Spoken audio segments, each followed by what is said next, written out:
দর্শক, এই শিল্পীর কাছে ছোট বড় নানান মাপের নানান ধরনের বাগদেবীর প্রতিমা। যদিও এই ধরনের বড় প্রতিমাগুলি নয়, তবে এই শিল্পীর ছোট প্রতিমাগুলি এক ধাপ তোমাদের দেখানো হয়েছে। তাহলে চলো কৃষ্ণনগর নতুন বাজার পালপাড়া নিবাসী বাবু পাল মহাশয় স্টুডিওর মাঝারি মাপের যে প্রতিমাগুলি সেগুলো দেখে নেওয়া যাক।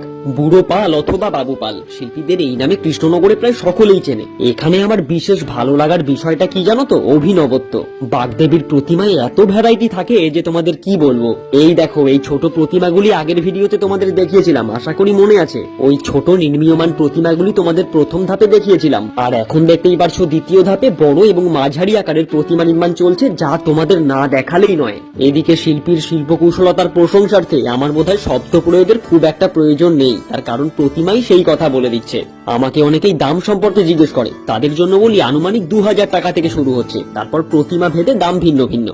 তাহলে দর্শক, ছোট ছোট অংশে পলাশপ্রিয়ার প্রস্তুতির ভিডিও থাকবে তোমাদের জন্য। আপাতত এই পর্যন্তই, দেখা হচ্ছে পরের কোনো ভিডিওতে।